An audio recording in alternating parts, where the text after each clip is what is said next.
Welcome back to the Joint, ladies, gentlemen, everybody from all around the world. I am the host, Martin Sakon Novak, and today we have to talk about the president pig shit. I don't know if anyone knows about this, so that's why I thought it was really important to bring this up and really talk about this, which was the president's Save America Act. Any of you have heard of it? Anybody heard of it? It's a bill that he would like Congress and, of course, the Senate, which both the Republican Party control, so shouldn't be hard to pass it through. It is a bill that would propose proof of citizenship to be able to vote. Proof of citizenship to be able to vote. Once again, this is a move by the president to demean. He thinks it would be a lot better if. Okay, let me get into it more. He wants everyone to be able to have. You need to have a passport. If you don't have a passport, it as with his deal, it doesn't say you can't vote, but it's going to be a little bit harder to prove that you are allowed to vote. Once again, this is voter suppression. This is voter suppression. The president wants to make sure he knows. First of all, it's expensive to get a passport. Second of all, not everybody is allowed to get a passport. Let's just say that. If you owe child support, you have some sort of legal issues, you might not be allowed to have a passport. I can tell you that right now. So, once again, we go back to voter suppression. I was looking at the camera. Voter suppression. I, for one, am Save America Act. Where are these names coming from, by the way? Save America Act. I'm going to save America. This is absolutely ridiculous. And for the most part, it shouldn't pass based on our laws and based on, this is one of those things that the president has decided to float out there to, of course, distract from the files, distract from everything else that's going on. So the voters must have documents, and here's the documents. Here's what the president is proposing. You must have a U.S. passport, a birth certificate, or other official documents, naturalization, showing that you are a citizen to be able to get to the polls. Now, it's not saying you can't get to the polls. But here's the thing, Mr. President. If you look at you're looking at people and saying you're not a citizen, you're not a citizen. But you know what really pisses me off about this whole thing is that if you serve time and you're a convicted felon, which I guess we're not following the rules here because last time I knew you had 34 felonies. You still can't let convicted felons. Let's just talk about why that's a thing. Let's talk about why that's a thing, because once again, we look at the rate of incarceration. We look at the rate of incarceration of who is incarcerated. It seems to be a certain color of people. And not all of them should be there. We have private prisons that are being paid here. Like, what are we doing? What are we doing? It's really frustrating. But if the president can be a convicted felon, then I think that we should be allowed to have the people that served their time, that did their time in jail, were felons, are no longer felons. I think they should be able to vote. I think they should be able to vote. I think they should be able to do just as much. If we're going to just have the president. The president is so unhinged about re-election. First of all, I don't think, I'm going to tell you this right now, I don't think he wants to be re-elected. I don't think he wants to be re-elected. However, the president likes to set records. The president, oh, I'm the first person to do this, whether it's a lie or whether it's not. Here's the funny thing about the Constitution. If there is an act of war, even if it is a illegal war, because nobody in Congress or the Senate has signed off on this war, by the way, and that has to happen. And I'm not just saying that it's the president now, because I know other presidents have done it before too, Democrat and Republican, but that doesn't make it right to do something like this. So, if there is an act of war, as I go back to declare, the president can say, well, I'm the acting president, I'm the sitting president, we can't go with another president. I need to be in office again. Which I'm sure that this president, pig shit, is well aware of. That he is well aware of all that. I'm sure he's well aware of it. However, the reason I'm wearing the Batman shirt here is there could be another option. If President Pig Shit can run for a third term, the Democrats should call for the bat signal. The bat signal, which is Barack Obama.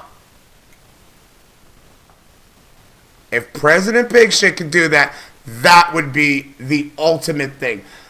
Who's that there? The bat signal. Barack Obama. We're living in a wild time. We're living in a wild time. If the president is doing this, because here's the thing that's bothering me is there was no strategy. And the president, when he speaks, he says, well, it could be over, but it might not be over. The war might be over, but it might not be over. It's always double speaking.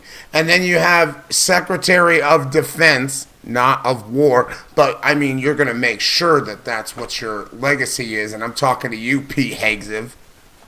Pete Hegseth, right over here.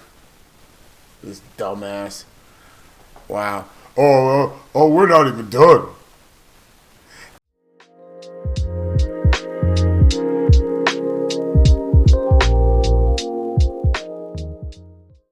Says that it doesn't matter. Well, there's Americans dead, and there might be more. That comes from the president. That comes directly from the president. Well, there might be more. Well, maybe we'll put boots on the ground. Maybe we're not. Mr. President, you're stooping so low and putting lives on the line. By the way, most of them are probably supported you in the election. And you are just playing a game because you're losing control. And I said this in the beginning, is that as a president, he knows that he is losing control every day. So if you are a supporter of him, and when I mean supporter, I mean somebody who's a congressman, woman, senator, it would be nice. You'd be really right to get off the ship right now. Unless you're okay with going down with it, because that's what's happening. When is there going to be a Republican that stands up and says enough is enough? Enough is enough. And that's the thing. You have the House, you have the Senate, you have the executive branch, you have the Supreme Court, who literally just puts a stamp on everything and says, well, yeah, let's do it. What more could you want? I want everybody to remember this and remember this video. This is where we were at when Republicans had the Congress, the Senate, the executive branch, and also the Supreme Court, who just seems to be asleep at the wheel, passing things left and right that just don't make any sense. That 4 branches of government were under control, under Republican control, and this is what's going on. So please, please, please go ahead and try to revoke this. Because this is what's happening. Now, I don't like to be bipartisan, but when there's 4 branches of government, and it's been proven everybody is asleep at the wheel. We have, Congress just running things through. We got Mitch McConnell falling down on his head and then doing the whole...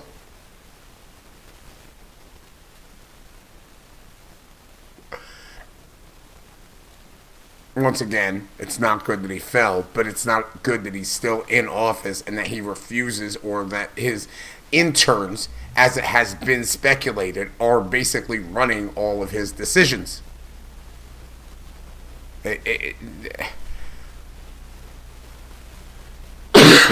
Excuse me. And then we have the president, who knows how cognitive he really is every day. Like I said, this is what's going on. And you got all 3 branches of government. And this is what's going on. I said it in the last episode. Gas prices are going up. It's $8 right now on average in California, in the LA area. It is $8. The great state of California, I can't say enough about how they run their state. And that's coming from somebody who leans a little bit more liberal. The great state of California, $8 for gas. We have all of these reserves, like oil reserves. We have all of these options that we could do. What makes me more upset? What makes me more upset is that, no, I didn't support the president, the current president. But what makes me more upset is the people that did support him, and the people that really, they got blinded. They got blindsided. They're getting blindsided. Some people are waking up and they're actually saying, like, what are we doing in Iran? What are we doing? What is this? And the thing is it doesn't stop with that, with the president. And that's excuse me, that's the scary part. Because as the president realizes that, well, I'm a lame duck. And it's more than a lame duck, honestly. I didn't think you could have another term for president, but we're going to have to come up with a whole other term for this president in the history books, because this is worse than a lame duck. The president is doing press conferences while he's golfing. Golfing! He's fucking golfing! And there are people in Iran every day getting bombed, and he is just saying, well, they might be out of weapons, we're gonna keep going, it might keep going, maybe it won't, all because he wants to distract from the Epstein files. He wants to distract from the fact that the economy is not turning around the way that he wanted to do. The president has chosen to exercise war, an illegal war, by the way. Congress never voted on it. Senate never voted on it. So the president has chosen something that he said, I'm going to be the president of peace.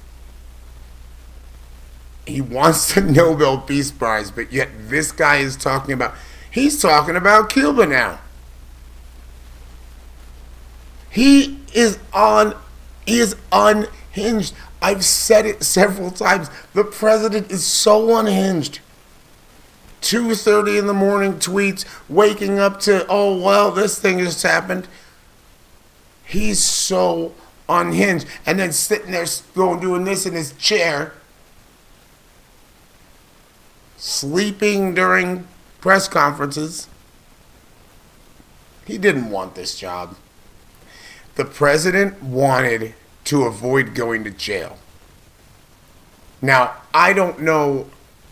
I am not aware of how that worked because I'm pretty sure convicted felons can't vote.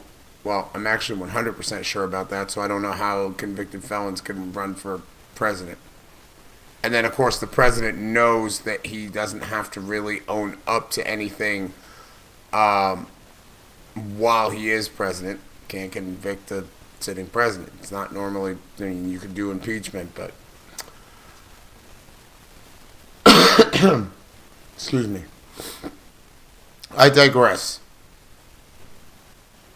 He had no plan. He has no plan. He has no plan. He still has no plan. He is going to continue to do this.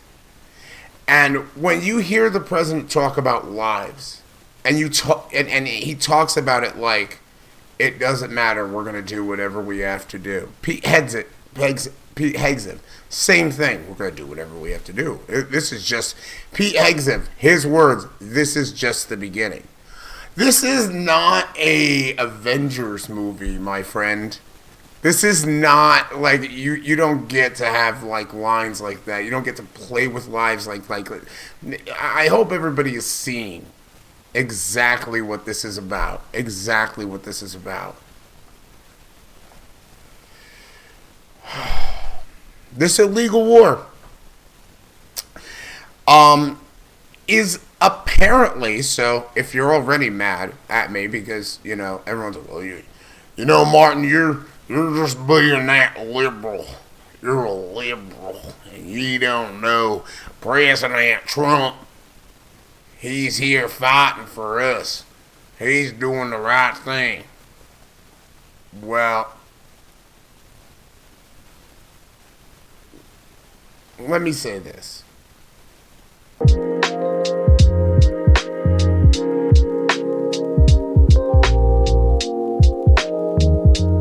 And if you're one of those people that are saying, man, Martin, I'm mad at you. Trump fighting for me. He got all the shit all in order. He fighting for me. He held it. Look, I got a stupid relative, stupid family member that feels the same way. Who, she happens to not even have her own house. And even her own family is not a fan of her. Because of her views and because of